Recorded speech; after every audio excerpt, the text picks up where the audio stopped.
जय माता दी। नमस्कार। आप सभी का मेरे चैनल में हार्दिक अभिनंदन है, स्वागत है। आइए सुनते हैं महाभागवत देवी पुराण का 9वां अध्याय। इस अध्याय में सती का पिता के घर पहुंचना, माता प्रस्तुति द्वारा सती का सत्कार करना तथा यज्ञ विध्वंस के भयंकर स्वप्न को सुनना, दक्ष द्वारा शिव की निंदा, क्रोध सती द्वारा छाया, सती का प्रादुर्भाव और उससे यज्ञ नष्ट करने की आज्ञा देकर अंतर ध्यान हो जाना, छाया सती का यज्ञ कुंड में प्रवेश का वर्णन। श्री महादेव जी बोले, इसके बाद सुंदर वक्ष स्थल तथा खुले हुए केशों वाली दक्ष पुत्री भगवती सती रथ से उतरकर शीघ्रता पूर्वक अपनी माता के पास चली गई। अपनी पुत्री को बहुत दिनों बाद आया देखकर दक्षपति प्रस्तुति उन्हें गोद में लेकर वस्त्र से उनका मुख कमल पोंछने लगी और बार बार उनका मुख चूमती हुई रो रो कर कहने लगी, माता सर्वदेश्वर सदाशिव को पति रूप में प्राप्त करके आप सोचने योग्य नहीं रह गई और आप हम लोगों को शोक रूपी महासागर में छोड़कर चली गई। आप अत्यंत श्रेष्ठ तीनों लोकों की माता तथा आदि शक्ति है। यह मेरा महान भाग्य है कि आप साक्षात भगवती मेरे गर्भ से उत्पन्न हुई। सती मेरे घर में कृपया पूर्वक उपस्थित हुई। आपको जो मैं देख रही हूँ, इससे बहुत दिनों से विद्यमान मेरा शोक आज दूर हो गया। आपके दुर्मति पिता भी परम शिव को न जानकर उनसे विशेष देशभाव रखते हैं, मोहवश महान यज्ञ कर रहे हैं। हमारे तथा विद्वान मुनियों के द्वारा अनेक तरह से कहे जाने पर भी इन्होंने न तो आपको और न ही परमेश्वर शिव को बुलाया। तब सती जी बोली, सभी देवताओं के देवता यज्ञेश्वर भगवान शिव का अपमान करके मेरे पिता समस्त देवताओं के साथ यज्ञ कर रहे हैं। कोई कुछ भी माने, किंतु मेरा तो निश्चय है कि इस यज्ञ को समाप्ति निर्विघ्न नहीं हो सकेगी। तब प्रस्तुति बोली, मैंने रात में जो अत्यधिक भयानक, दारुण तथा अत्यंत रोमांचक स्वप्न देखा है, उससे सुनो। उस महायज्ञ में जहाँ दक्ष प्रजापति देवताओं के साथ स्थित है, वहाँ कोई देवी महेश्वरी अकस्मात आ गई। वे महान मेघों की कांति के समान श्याम वर्ण वाली थी। उनके बाल खुले हुए थे। वे दिगंबर थी। उनकी चारों भुजाएं थी। वे अट्टहास कर रही थी और जाज्वल्यमान तीनों नेत्रों से प्रकाशित थी। उन्हें देखकर दक्ष प्रजापति आश्चर्यचकित हो गए और उन्होंने विनय पूर्वक कहा, आप कौन हो, किसकी पत्नी हो और यहाँ क्यों आई हो? उन्होंने कहा, क्या आप नहीं जानते हैं कि मैं आपकी पुत्री सती हूँ? इसके बाद दक्ष प्रजापति ने शिव की निंदा करते हुए बहुत तरह की बात कही। उससे सुनते ही वे बड़े क्रोध से यज्ञ अग्नि में कूद पड़ी। उसके बाद भयानक कर्म करने वाले तथा भीषण आकार वाले करोड़ों प्रथमगण क्षण भर में वहां उपस्थित हो गए और फिर कलांतक यमराज के समान महान उग्र कार्य करने वाला कोई मनुष्य, महान पुरुष भी वहां आ गया। उसने विष्णु आदि प्रमुख देवताओं को जीतकर प्रथम गणों के साथ महायज्ञ का विध्वंस कर डाला और दक्ष प्रजापति का सिर काट लिया। अब वे दक्ष प्रजापति मुख विहीन होकर यज्ञ कुंड के किनारे पड़े रहे। कौपिन वस्त्र धारण किए तथा जटा मुक्त से सुशोभित महान उग्र वाले वे सभी प्रथमगण क्रोधित होकर उन दक्ष प्रजापति को खाने को उद्धत हो गए। अपने समस्त अंगों में भस्म लपेटे तथा हाथों में शूल, पाश और खड़क धारण किए हुए उनका रक्त पी रहे थे और हंस रहे थे। तब दक्ष के सभी नगरवासी ऐसा देखकर व्याकुल हो उठे और रोते हुए हाहाकार करने लगे। तत्पश्चात ब्रह्मा जी ने देवाधिदेव सदाशिव की विनयपूर्वक प्रार्थना करके उन्हें स्वयं बुलाकर कहा, इन दक्ष प्रजापति को अवश्य ही जीवित कीजिए। विभो देव इस यज्ञ का समापन कीजिए और मुझ पर प्रसन्न होइए। उनकी वह बात सुनकर शिव की निंदा किए जाने के कारण एक बकरे का सिर जोड़कर भगवान शिव ने दक्ष को जीवित कर दिया। रात के थोड़ा शेष रहने पर मैंने इस प्रकार का स्वप्न देखा था और आज वही श्याम वर्ण वाली तुम मेरे बगल में आई हुई हो। मैंने जैसा स्वप्न में देखा था तुम वैसी दिखाई पड़ रही हो और दक्ष प्रजापति के विषय में जैसा देखा वही हाल होने वाला है, क्योंकि जिस देवी को मैंने स्वप्न में देखा था तुम्हें वैसी ही देख रही हूँ। माता, क्या वह स्वप्न कभी विफल हो सकेगा और शिव निंदा का समुचित फल प्राप्त करे? वे दक्ष क्या अपनी मूर्खता का त्याग करेंगे? वे तत्वत तुम दोनों को जानकर शीघ्र ही अपना द्वेष त्याग देंगे। पुत्री, तुम चिरंजीवी हो और तुम्हारी कभी भी कोई हानि न हो। यह वियोग स्वप्न माता ही हो। प्रत्यक्ष में तुम दोनों दीर्घायु प्राप्त करो। तुम जिसकी अपनी हो वह निश्चय ही शोक करने योग्य नहीं है, वह धन्य है और भाग्यवान है। तुम कभी भी मेरा त्याग मत करना, क्योंकि मैं तुम्हारी माँ हूँ। तब श्री महादेव जी बोले। इस प्रकार माता से सम्मान प्राप्त करके सती ने उन्हें प्रणाम किया तथा उनसे आज्ञा लेकर वे शीघ्र ही दक्ष प्रजापति के पास चली गई। उसी समय दक्ष के नगरवासी एकत्र होकर आपस में विचार करने लगे कि यह कैसा महान आश्चर्य है। सुवर्ण के समान गौर अंगों एवं शांत रूप वाली सुंदरी सती अब काले मेघ के समान वर्ण वाली तथा भयंकर रूप वाली कैसे बन गई? इनके बाल खुले हुए थे, ये भयानक दांतों से युक्त हैं। क्रोध के मारे इनकी आंखें लाल लाल हो गई। इन्होंने व्याध चर्म धारण कर रखा है और ये 4 प्राक्रमिक भुजाओं से युक्त हैं। इस यज्ञ की देव सभा में इस तरह से इनका आगमन क्यों हुआ है? ऐसा मानता हूँ कि ये संपूर्ण जगत को क्षणा धर्म मात्र से ग्रसित कर लेगी। आज दक्ष प्रजापति की न जाने क्या गति होगी। इनका अपमान करके ये दक्ष प्रजापति देवताओं के साथ यज्ञ कर रहे हैं। निश्चय ही उसी का फल प्रदान करने के लिए कि ये क्रोध होकर आई हुई है। संहार के समय जो ब्रह्मा तथा विष्णु का भी नाश कर देती है, वे ही यदि यज्ञ नष्ट कर दे तो विष्णु भी क्या कर सकेंगे। इसके बाद यज्ञशाला में आकर सती ने भगवान शिव के विद्वेष जनित हर्ष से परिपूर्ण उस दक्ष प्रजापति को देखा। उन सती को देखते ही हव्य के भोक्ता देवता ऋषि बृहस्पति तथा अन्य देवतागण भी भय से कांपने लगे। सभी देवता तथा महात्मगण अपना अपना कार्य छोड़कर पट पर अंकित चित्र की भांति स्थिर दृष्टि से उन पराशक्ति को देखने लगे। कुछ देवताओं के दक्ष के भय से उस संहारकारिणी भगवती काली को प्रत्यक्ष प्रणाम कर लिया। तत्पश्चात दक्ष प्रजापति ने पूर्वोत्तर स्थिति वाले उन लोगों को देखकर सभी दिशाओं में दृष्टिपात करते हुए चारों ओर देखा। तदंतर दक्ष प्रजापति ने क्रोध से दीप्त नेत्रों वाली, खुले बाल वाली, वस्त्र रहित तथा काले धुएं से निर्मित अंजन समूह की कांति वाली उन भगवती काली को देखा।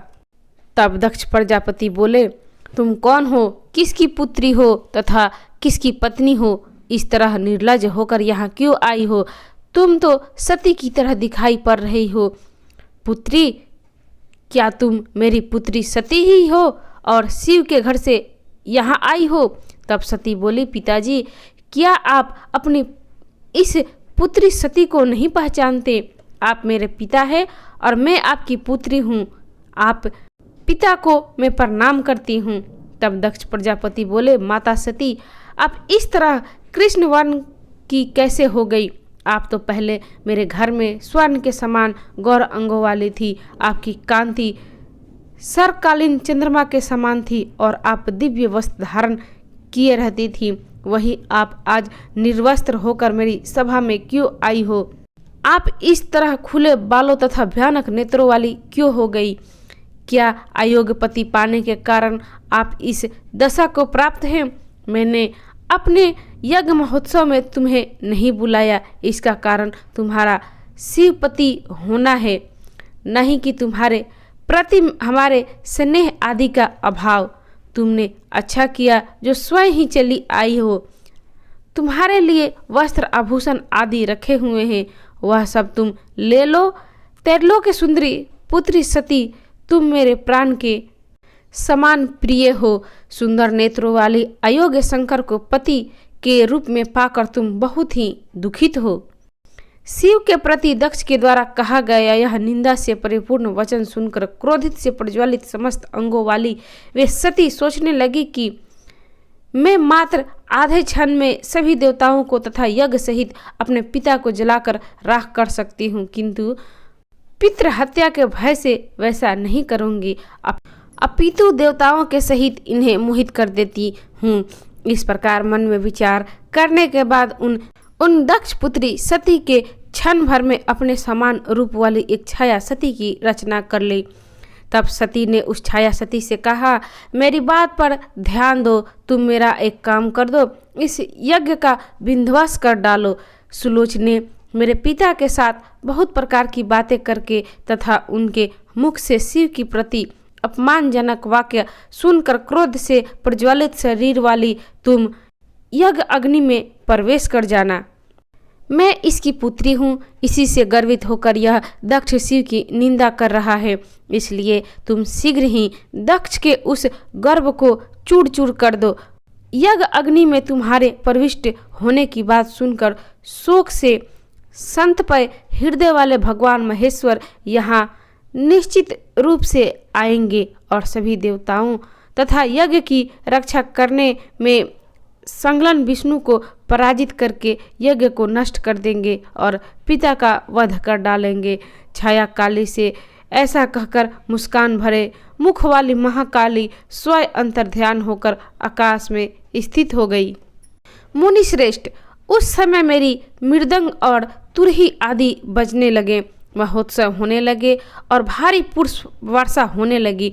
उन देवी के निकट रहने पर भी उनकी माया से मोहित होने के कारण किसी देवता और महर्षि यह सब नहीं देखा। इसके बाद छाया सती ने क्रुद्ध होकर दक्ष प्रजापति से कहा, तुम अज्ञानवास देवाधिदेव सनातन शिव तथा मुझ सती की निंदा क्यों कर रहे हो? दुर्बुद्धि, यदि कल्याण चाहते हो तो अपनी वाणी पर नियंत्रण रखो, अन्यथा महामूर्ख शिव की निंदा करने वाले तुम्हारी जीभ को मैं काट दूंगी। जो तुम देव सभा में बहुत काल से परमेश्वर शिव की निंदा कर रहे हो, उसका फल आज भी तुम्हें मिले जाएगा। ऐसा मुझे लगता है जो मनुष्य संपूर्ण लोकों के एकमात्र कारण महेश शिव की निंदा करता है, वे परमात्मा सदा शिव उसका सिर काट देते हैं। तब दक्ष प्रजापति बोले, अल्प बुद्धि वाली बालिके, मेरे सामने ऐसी बात फिर मत बोलना। शमशान में रहने वाले उस दुराचारी को मैं जानता हूँ। दुर्मति, तुम स्वयं ही अपनी बुद्धि से भूतगणों के अधिपति शिव को प्रति रूप में वर्ण किया है। अब उसी के पास जाकर अपने योग परम सुख प्राप्त कर रही हो। मैं प्रजापति दक्ष हूँ, ऐसा सभी देवताओं तथा देवियों को मालूम है। मेरे आगे तुम शिव की प्रशंसा क्यों कर रही हो, जिसे मैं सुन ही नहीं सकता। छाया सती बोली, दक्ष, मैं फिर कह रही हूँ कि यदि तुम अपना कल्याण चाहते हो तो पाप बुद्धि पर त्याग कर दो और भक्ति पूर्वक भगवान सदा शिव की उपासना करो। यदि तुम पुनः अज्ञानवास परम महात्मा शिव की निंदा करोगे तो स्वयंभू निश्चित रूप से यज्ञ सहित तुम्हें नष्ट कर डालेंगे। तब दक्ष बोले, कुपुत्री, तुम बुरे चरित्र वाली हो, मेरे नेत्रों के सामने से हट जाओ। मेरे लिए तो तुम उसी समय से मर गई हो जब तुमने शिव को पति रूप में प्राप्त किया था। तुम मुझे बार बार अपने पति रुद्र की यादें क्यों दिला रही हो, जिससे कि मेरे अंदर स्थित क्रोध भूसी की आग की तरह बढ़ती जा रही है। कुपुत्री, दुष्ट बुद्धि वाली, तुमने शिव को पति रूप में प्राप्त किया, अतः तुम्हें देखने में मेरा शरीर को शोकाग्नि से दग्ध हो रहा है। दूषित अंतकरण वाली, तुम शीघ्र ही मेरी आंखों से दूर हो जाओ। मेरे समक्ष अपने पति का गुणगान मत करो। श्री महादेव जी बोले, दक्ष के ऐसा कहने पर उन भगवती छाया काली ने कोपाविष्ट होकर भयंकर रूप धारण कर लिया। उनके जाज्वल्यमान 3 नेत्रों अत्यंत प्रकाशित थे। उनका मस्तक नक्षत्र लोक पहुंच गया था। उनका मुख फैला हुआ था। पैरों तक लटकने वाले खुले हुए केश पास से वो सुशोभित हो रही थी। मध्यकालीन हजारों सूर्यों की कांति से संपन्न थी और प्रलय काल के बादलों के समान प्रतीत हो रही थी।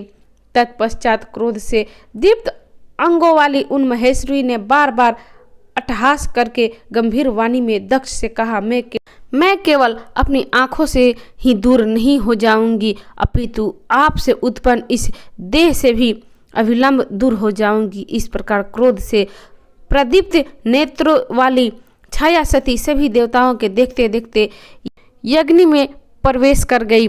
उसके बाद पृथ्वी हिलने लगी, महान प्रचंड वायु बहने लगी और सूर्य को भेद कर बड़े बड़े उल्कापिंड पृथ्वी तल पर गिरने लगे। सभी दिशाएं विक्षुब्ध हो उठी, मेघ रक्त बरसाने लगे, समस्त देवतागण विकृत वर्ण वाले हो गए।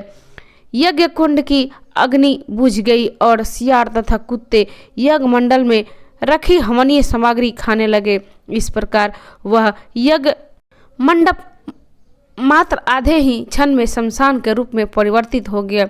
इससे दक्ष प्रजापति का मुख मंडल मालिन हो गया और ये बार बार गहरी सांसें छोड़ने लगे। इसके बाद ब्राह्मणों ने किसी तरह भी फिर से यज्ञ आरंभ किया। मुने भगवान शिव के भय से देवता अत्यंत घबराए हुए थे।